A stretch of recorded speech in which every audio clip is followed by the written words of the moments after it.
আমি আপনাদের সাথে কথা বলতেছি, আমার হাত নড়ে, এটা একটা কথা বলার সৌন্দর্য। একটা মানুষ যখন কারোর সঙ্গে কথা বলে তার হাত নড়বে, সে তার দিকে তাকাবে, চোখে চোখ রেখে কথা বলবে, এটা কথা বলার সৌন্দর্য। আর আপনি যদি বলেন ভাই কথা বলবেন, হাত নাড়ান, এটা হইল? আর আমি যদি হাতটা তেমন সোজা রেখে কথা বলি, আপনারা মনে করেন মূর্তি বসে রয়েছে একটা, না ডাইনেও তাকাবো না বামেও তাকাবো না, এমনি সোজা যা আছে কপালে যা, কি মজা আপনারা পাবেন? কথা বলতে গেলে হাত নাড়াইতে হয়, হাতের এক্সপ্রেশনে বলে দেয় যে কি বুঝাইতে যাচ্ছে। আমি আপনার সাথে কথা বললাম, টাকা রইলাম এদিকে, এই ভাই কেমন আছেন, আপনি বলবেন কারে করছেন, না আপনার করছি, আমার কলিতা তো ওখানে তাকায় আছে কি ভাই, আপনার দিকে আমার তাকায় থাকতে হবে। কি এর কেন? যে আপনার সাথে আমি কথা বললে, আপনার চোখে চোখ রেখে কথা বললে আপনি বুঝবেন যে আপনার সাথে কথা বলবেন। যে খেলোয়াড়রা খেলাধুলা করে, শ্রোতাদেরকে কোনোদিন বলতে হয় যে ভাই গোল গোল বলে চিল্লান দাও, বলতে হয়? এরা বলে কিনা বলেন তো? চিৎকার দেয় কিনা? দেয়। গোলওয়ালা গোল দিবে দিবে ভাব দেয় না, পুরো চিৎকার দেয়। তার চিৎকারের আওয়াজে সে না পারলেও ওটা পেরে ফেলে। এখন ড্রাইভার রাত্রেবেলা গাড়ি চালায়, হেল্পারের কাজ কি? ওস্তাদ জানি প্লাস্টিক বাই মারেন, বলে না? ড্রাইভার তো দেখতেছি ভাই কি আছে না আছে, এরপর বলে কেন? ওস্তাদ একটু চাঙ্গা রাখে যে বুঝতে সজাগ আছে। সবকিছু সৌন্দর্য আছে। মাহফিলের বক্তা ঢাকার থেকে, ইন্ডিয়ার থেকে দাওয়াত দেন, সৌদির থেকে দাওয়াত দেন, আপনারা যদি সব কবরস্থান নিরাপত্তা বজায় রাখেন ভাই, বক্তা কথা বলতে পারবেন। আমাদের এত ঠেকা পড়েনি যে আপনাকে প্রত্যেক দিনই খোঁচায় খোঁচায় কথা বলাবো। আমাদের সারা বছর প্রোগ্রাম থাকে, সুতরাং আমাদের জোশ থাকে কম। আপনারা যদি আওয়াজ দিয়ে আমাদের একটু জোশ দিয়ে দেন, তাহলে আওয়াজও দিতে পারবো, থাকে যে একটা গজল এমনি চলে আসবে। চুপচাপ বসে থাকবেন ভাই, আমি মনে করবো যে কবরস্থান এখানে শুনে লাভ কি? আমার এটাই মনে হবে, কারণ আমার তো এত ঠেকা পড়েনি। কারণ আপনারা যদি মনে করেন আওয়াজটা আওয়াজ দেন, আলোচনাও করবো, ফাঁকে তো একটা গজল শোনাবো। আওয়াজটা কেমন দিবেন একটু বলে ফেলেন তো, লিল্লাহে তাকবীর। আওয়াজের থেকে যদি একটু কমছে, এখান থেকে মোবাইল শিক্ষা বলবেন, কিপটার দল থেকে আসো, আরো জোরে বলতে হবে লিল্লাহে তাকবীর, নারায়ে তাকবীর। আল কোরআনের আলো দিলে দিলে জালো, সংসদে জালো, পাড়ায় পাড়ায় জালো, ঘরে ঘরে জালো, নারায়ে তাকবীর। আসবে বিজয় রক্ত আর জীবনের বিনিময়। কথা বলেন ঠিক কিনা? ভয় পাইলে বিজয় আসে না। হাদির মতো বুক টান করে দাঁড়িয়ে যারা কথা বলে, তাদের মাধ্যমে বিজয় অর্জন হয়। বাংলাদেশে এক হাদি বিদায় হয়েছে তো কি হচ্ছে, আরো লক্ষ হাদি দেশে জন্মগ্রহণ করবে। আসবে বিজয় রক্ত আর জীবনের বিনিময়। বিপ্লব মানে জীবন দেয়া বসে থাকা নয়, সে কোনদিন আসবে না রে করো যদি ভয়। লড়াইয়েরা ওই ময়দানেতে যেতে তোমাকে হবে, প্রয়োজনে সব রক্তটুকু জমিনেই ঢেলে দেবে। লড়াইয়েরা ওই ময়দানেতে যেতে তোমাকে হবে, প্রয়োজনে সব রক্তটুকু জমিনেই ঢেলে দেবে। তবুও তোমায় লড়তেই হবে, মানবে না পরাজয়। তবুও তোমায় লড়তেই হবে, মানিবে না পরাজয়। বিপ্লব মানে জীবন দেয়া বসে থাকা নয়, সে কোনদিন আসবে না রে, সে কোনদিন আসবে না রে, সে কোনদিন আসবে না রে। ধর্মকে আজ পুঁজি করিয়া গাল ভরা বলি দিয়ে, কত যে সুফি খুশিতে মাতাল হাদিয়া তোহফা পেয়ে। ধর্মকে আজ পুঁজি করিয়া গাল ভরা বলি দিয়ে, কত যে সুফি খুশিতে মাতাল হাদিয়া তোহফা পেয়ে। ভণ্ডামির ওই শিকড় তুলে সত্যের আলো জয়, ভণ্ডামির ওই শিকড় তুলে সত্যের আলো জয়। বিপ্লব মানে জীবন দেয়া, সে কোনদিন আসবে না রে করো যদি ভয়। বিপ্লব মানে জীবন দেয়া বসে থাকা নয়, সে কোনদিন আসবে না রে করো যদি ভয়। ঠিক কিনা? ভয় হবে কার জন্য? আল্লাহ আমাদের হৃদয়ে আল্লাহর ভয় ঢুকায় দেয়। আল্লাহ পাক রব্বুল আলামিন আমাদেরকে তার গোলামির জন্যই পাঠাইছেন, অন্য কারো না। কিন্তু সামনে অনেক মানুষকেই দেখবেন গোপনে গোপনে একজন আরেকজনের গোলামি করতেছে, গোপনে গোপনে একজন আরেকজনের কাছে বিক্রি হয়ে যাচ্ছে, টাকা দিয়ে বিক্রি হয়ে যাবে। এই জন্য টাকা দিলেই গরু ছাগল পাওয়া যাইলেও ইমানদারের ইমান পাওয়া যায় না। টাকা দিয়ে নমিনেশন কিনা যায়, ঠিক না? ইমান কিনা, হাদির ইমান কিনতে পারে না এই টাকা দিয়ে, এই কারণে গুলি করছে। যদি কিনতে পারতো তাহলে গুলি করতো না। যাদেরকে কিনতে পারে না তাদেরকে শহীদ করে। এরা মনে করছে এরা মরে গেছে, কিন্তু আল্লাহ কয় বাল আহিয়া, এ তো জীবিত বেটা, তুই মরবি কিন্তু এ জীবিত, কারণে আল্লাহর রাস্তায় জীবন দিয়েছে। ভাইরা আমার, এই জন্য আল্লাহ পাকের গোলামি করার জন্য চেষ্টা করবেন। আল্লাহ পাক আমাকে সহ আপনাদের সবাইকে টাকার বিনিময়ে বিক্রি না হওয়ার তৌফিক দেন। আল্লাহর জান্নাতের বিনিময়ে আমাদের জান আর মালকে আল্লাহ কিনে ফেলেছেন, এটা তো একবার বিক্রি হয়েই গেছে, আর কেন করব? কয়বার করব? এক জিনিস একবার বিক্রি করা যায়, বারবার বিক্রি করা জায়েজ নাই। এই জান আর মাল আল্লাহকে দিয়ে দিছি, আল্লাহও জান্নাতের ওয়াদা দিয়ে দিয়েছেন, সুতরাং দ্বিতীয় কারো কাছে 100 টাকার সিরানোট বা 1 কাপ চায়ের বিনিময়ে বিক্রি হবে না। আল্লাহ আমাদের এই ঈমান দান করে বলেন আমিন। আমি আপনাদের সামনে একটি পরিচিত আয়াতের অংশ বিশেষ তেলাওয়াত করেছি, ওটার উপরেই কিছু কথা আপনাদের সামনে আলোচ করব ইনশাআল্লাহ।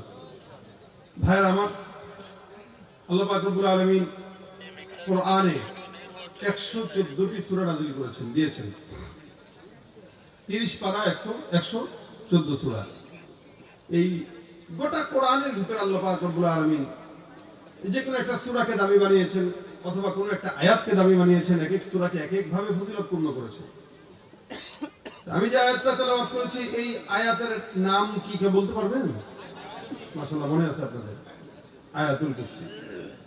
আয়াতুল কুরসি, এই আয়াতটা আল্লাহর কাছে অনেক দামি এবং অনেক ফজিলতপূর্ণ। এটার আলোচনাই করব। যদি বুঝে থাকেন তাহলে আপনারা নিয়ত করবেন যে এই আয়াতের আমলটা আমরা আমৃত্যু করব ইনশাআল্লাহ। আল্লাহ তৌফিক দান করুন। আমৃত্যু করব ইনশাআল্লাহ। নবী করিম সাল্লাল্লাহু আলাইহি ওয়াসাল্লামের এক সাহাবী নাম উবাই ইবনে কাব রাদিয়াল্লাহু তাআলা আনহু, ওনার একবার নবী করিম সাল্লাল্লাহু আলাইহি ওয়াসাল্লাম প্রশ্ন করলেন, হে উবাই ইবনে কাব, বলো তো দুনিয়ার আল্লাহ পাক যে কোরআন নাযিল করেছেন, এই কোরআনের শুরু থেকে শেষ পর্যন্ত তোমার ইলম কি বলে, কোন আয়াতটা আল্লাহর কাছে সবচেয়ে বেশি ফজিলতপূর্ণ, একটু বলো। সাহাবা ইকরামদের আদত ছিল, নবী করিম সাল্লাল্লাহু আলাইহি ওয়াসাল্লাম কোনো প্রশ্ন করলে তারা ওইটার জবাব দিতেন না, পারলেও বলতেন কি, আল্লাহ আল্লাহর রাসূল ভালো জানে। এটা আদব। এখন তো মাহফিল আমরা আলোচনা করি, আমাদের পাশে অনেক সময় ঘুষখোর, সুদখোর, দুর্নীতিবাজ, দাড়ি নাই, নামাজ পড়ে না, এলাকার ভিতরে মারামারি হানাহানি করে বেড়ায়। এরা আমাদেরকে এমনি ওয়াজ করে না, আমরা করেন, ওরা আমাদেরকে জ্ঞান দেয়। জানলেও আলারাও রাসূলের সামনে চুপ থাকতেন, কারণ নবী বেশি জানে। আর সেখানে আমাদের দেশের মূর্খরা আরামদেরকে বলে এমনে না এমনে। কিয়ামত আলামত। রাসূল সাল্লাল্লাহু আলাইহি ওয়াসাল্লাম বলতেছেন, তুমি বলো। আল্লাহর হাবিব সাল্লাল্লাহু আলাইহি ওয়াসাল্লামের কথা ওয়াইদ ডেকে বলেন, আল্লাহু আ'লাম ওয়া রাসূলুহু, হুজুর আল্লাহ আল্লাহর রাসূল ভালো জানে। রাসূল বলেন, হ্যাঁ আমরা তো জানি, তো তোমার ইলম কি বলে এটা আমি একটু দেখতেছি, তো তুমি বলো তো। রাসূল পরীক্ষা করতেছেন।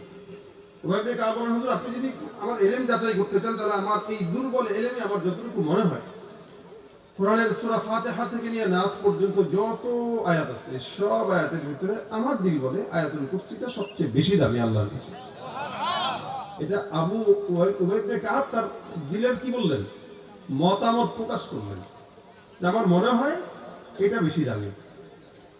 রাসূল করিম সাল্লাল্লাহু আলাইহি ওয়াসাল্লাম উবাই ইবনে কাবের বুকে একটা থাপ্পড় দিলেন, যে বলেন, শাবাশ, তোর ইলমে আল্লাহ বরকত দেখ, তুই যেটা বলছিস এটাই 100% সত্য। সুবহানাল্লাহ। তার মানে উবাই ইবনে কাবের সত্যতা স্বীকারোক্তি দিচ্ছেন কে? রাসূল সাল্লাল্লাহু আলাইহি ওয়াসাল্লাম। এটা গেল এক নাম্বার ফজিলত। এবার আসেন 2 নম্বর ফজিলত কি? আল্লাহ রাসূল সাল্লাল্লাহু আলাইহি ওয়াসাল্লাম বলেন, কোরআনে, গোটা কোরআনের যত সূরা আছে সব সূরার ভিতরে একটা চূড়া আছে। চূড়া মানে উঁচু জায়গা যেটা। নবী বলেন, কোরআনের চূড়া হলো, কোরআনের চূড়া হলো সূরাতুল বাকারা। কি? সূরা বাকারা হচ্ছে কোরআনের সর্বোচ্চ চূড়া। আর এই সূরাতুল বাকারার সর্বোচ্চ চূড়া হলো আয়াতুল কুরসি। সুবহানাল্লাহ, জবান খুলে বলেন, আবার বলেন সুবহানাল্লাহ, আবার বলেন সুবহানাল্লাহ। প্রত্যেকজনের জান্নাতে একটা ফলের গাছ লেগে গেছে। ইন্না ফিল জান্নাতি লাশাজারা, রাসূল বলেন যে একবার সুবহানাল্লাহ পড়বে জান্নাতে একটা ফলের গাছ লাগাই দিবে। এত বড় ফলের গাছ, একটা দ্রুতগামী ঘোড়া 100 বছর বা 500 বছর লাগাতার দৌড়ালে গাছের গোড়াও শেষ করতে পারবে না। এজন্য যতক্ষণ থাকবেন সুবহানাল্লাহ আলহামদুলিল্লাহ জবান খুলে খুলে বলবেন। শীত কই চলে যাবে, বলবেন শীত দোস্ত আজকে তুই শ্বশুর বাড়িতে যা। ঠিক আছে? আওয়াজ দিয়া মাঠ গরম রাখতে হবে, শরীর গরম রাখতে হবে। পারবেন? আল্লাহ তৌফিক দান করুক, আমিন। সূরাতুল বাকারা সর্বোচ্চ চূড়া, আর সূরাতুল বাকারার সর্বোচ্চ চূড়া কি? আয়াতুল কুরসি। এলো 2 নাম্বার। নবী করিম সাল্লাল্লাহু আলাইহি ওয়াসাল্লাম অন্য হাদিসে আয়াতুল কুরসিকে ইসমে আজম বলেছেন, অর্থাৎ এটা পড়বা এটা ইসমে আজমের মতো কাজ করবে, যা বলবা তাই কবুল করে নেবে। যে বিপদে পড়বা বিপদ উদ্ধার করে দিবে। 4 নাম্বার, রাসূল সাল্লাল্লাহু আলাইহি ওয়াসাল্লাম বলেন আয়াতুল কুরসি আপনার আমার যেরকম 2টা ঠোঁট একটা জিহ্বা আছে, আয়াতুল কুরসিকেও আল্লাহ পাক 2টা ঠোঁট আর একটা জিহ্বা দান করেছেন। চিন্তা করা যায়, আমরা আমাদের জিহ্বা দিয়ে মাওলার জিকির করি, ঠোঁট দিয়ে আল্লাহ পাকের গুণগান গাই, এই জিহ্বার ঠোঁট নারায় নারায়। রাসূল বলেন আয়াতুল কুরসির 2টা ঠোঁট একটা জিহ্বা আছে, যেটা দিয়ে আল্লাহ পাকের আরশের কাছে বসে বসে আয়াতুল কুরসি আল্লাহর জিকির আদায় করে। আয়াতুল কুরসির প্রাণ আছে, জিহ্বাও আছে, ঠোঁটও আছে, ওইটা দিয়ে সে আল্লাহর জিকির করে। কত ফজিলত! বাকি 2টা ফজিলত, আরো 2টা ফজিলত আপনাদেরকে বলবো, এটা ঘটনা শোনায় শোনায় বলবো ইনশাআল্লাহ, তাহলে বুঝবেন যে আয়াতুল কুরসি কতটা দামি এবং আমাদের কি দরকার। আচ্ছা এখন বলেন, আপনারা জান্নাতে সবাই যেতে চান তো? এই জায়গায় যারা আছেন, একটা মদখোর, যে ধরলাম এখানে কেউ নাই আলহামদুলিল্লাহ, একটা মদখোরও চায় জান্নাতে যেতে। না, মদখোরের কথা বাদ দেন, একটা হিন্দুও চায় স্বর্গে যেতে, তাই না? একটা ইহুদি নাসারাও চায় স্বর্গে যেতে, এরা চায় স্বর্গ। আর আল্লাহ আমাদের জন্য জান্নাত দিয়েছেন, সুবহানাল্লাহ। আল্লাহ আমাদেরকে কি দিয়েছেন? আর তারা এটাকে কি বলে? স্বর্গ বলে। ইহুদি নাসারাও চায় স্বর্গে যেতে, আমরাও চাই জান্নাতে যেতে। তারা কি পাবে? তারা স্বর্গ পাবে? তাদের জন্য উইদ্দাত লিল কাফিরিন, জাহান্নাম তাদের জন্য। আর আমরা যারা ঈমানদার, আমাদের জন্য আল্লাহর জান্নাত, সুবহানাল্লাহ। আমাদের জন্য কি কি? আমাদের জন্য এখন আপনারা বলেন জান্নাত কি ছোট না বড়? কত বড় বলেন? মেলা বড়? কিরাম বড় ভাই? এই বড়? হ্যাঁ, এই বড়, এইখান থেকে এই পর্যন্ত। আল্লাহ পাক বলেন ওয়াসারিউ ইলা মাগফিরাতিন মির রাব্বিকুম ওয়া জান্নাতিন আরদুহা আস-সামাওয়াতু ওয়াল আরদ। এই তোমরা রবের দয়া আর তার জান্নাতের পিছনে ছুটো, যেই জান্নাতের প্রশস্ততা আসমান আর জমিনের সমতুল্য। আপনি মনে করছেন এই জান্নাতের একটু ঘুরতে পারবেন? এবার আসেন, আসমান আর জমিন কতটুকু? এই যে প্রথম জমিনে আমরা আছি, এই জমিন থেকে প্রথম আসমান পর্যন্ত রাসূল বলেন এটা যদি কেউ যায় তো 500 বছরের দূরত্বের রাস্তা। জোরে বলেন সুবহানাল্লাহ। এটা দুনিয়ার হাইসিয়াতে 500 বছর, জান্নাতের হাইসিয়াতে 500 বছর বলছেন, কিন্তু দুনিয়ার হাইসিয়াতে এটা 50,000 বছরের রাস্তা। এরপরে প্রথম আসমান যেটা আছে, ওইটার যে পৌরত্ব আছে, অর্থাৎ আসমানের যে পৌরত্ব মানে ছাদের যেই ঢালাই থাকে, ওটা 7 ইঞ্চি 6 ইঞ্চি হয়। আল্লাহ নবী বলেন আসমানের পৌরত্ব হচ্ছে আবার 50,000 বছরের রাস্তা। এরপরে আবার দ্বিতীয় আসমান পর্যন্ত আরো 50,000 বছর, দ্বিতীয় আসমানের পৌরত্ব আবার 50,000 বছর, দ্বিতীয় থেকে তৃতীয় 50,000 বছর, তৃতীয় আসমানের পৌরত্ব 50,000 বছর, এমন করে করে সপ্তম আসমান পর্যন্ত চলে গেছে। তারপরে আল্লাহ পাক সীমান্তের বড়ই গাছ দিয়েছেন।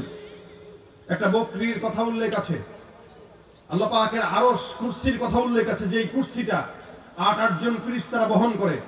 নবী সাল্লাল্লাহু আলাইহি সাল্লাম বলেন একজন ফেরেশতার বর্ণনা আমি তোমাদেরকে বলছি, শুনো কত বড় ফেরেশতা যে আল্লাহ পাকের কুরসি বহন করে। তার কানের লতি থেকে কাঁধ পর্যন্ত 500 বছরের দূরত্বের রাস্তা। জবান খুলে আওয়াজ দিয়ে সুবহানাল্লাহ। এই গোটা যা বর্ণনা করলাম এগুলো হলো সব মিলে দুনিয়া।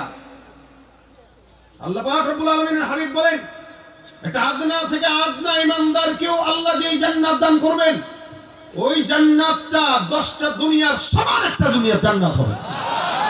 এই 10টা দুনিয়ার সমান একটা জান্নাত। কত বছরে ঘুরবেন? এই ঝিনাইদহ এলাকা হাট, এই 12 বাজার এলাকা আপনারা ঘুরে দেখছেন নি? কথা বুঝে না। এই 12 বাজার গোটা এলাকাটা ঘুরে দেখতে পারেন নাই, প্রত্যেক বাড়ি বাড়ি ঘুরতে পারেন নাই, অথচ সারা জিন্দেগি হেঁটে কাটাই দিয়েছেন। ফকির নির্যাত আমরা এই কারণে পারি না। আর জান্নাতে যখন যাব, আল্লাহর এই 10 দুনিয়ার সমান জান্নাত সবগুলা ঘুরবো। কয় বছরে? বলে সারা জিন্দেগিতে ঘুরবি, সারা জিন্দেগি, ব্যর্থ হওয়ার কোনো সুযোগ নাই। সুবহানাল্লাহ। এই জান্নাতে যেতে চান তো ইনশাআল্লাহ? গান শুই না, বাউলের গান শুই না, নাটক দেখা, বিড়ি টাইনা, গাঁজা খায়া, জিনা ব্যভিচার করে আল্লাহ আমাদেরকে ঈমানের সাথে জান্নাত দান করুক, বলেন আমিন। ভাইরা আমার, আল্লাহ নবী বলেন, কেউ যদি জান্নাতে যেতে চায়, ওই ব্যক্তিটা খালি একটা আমল করবে। রাসূল বলেন, মান ক্বারা আয়াতুল কুরসি ফি দুবুরি কুল্লি সালাতিন মাকতুবাহ লাম ইয়ামনাহু মিন দুখুলিল জান্নাতি ইল্লা আইয়ামুত। আমার নবী ডাক দিয়া বলেন, শুনো, কোন ইমানদার বান্দা যদি ফজরের নামাজ, যোহরের নামাজ, আসরের নামাজ, মাগরিবের নামাজ, এশার নামাজ, 5 ওয়াক্ত ফরজ নামাজ যারা পড়ে, পড়ার অভ্যাস আছে আপনাদের? না, আমাদের দেশে তো নাই। না আছে, কইছে 2-1 জন যারা পড়ে তারা।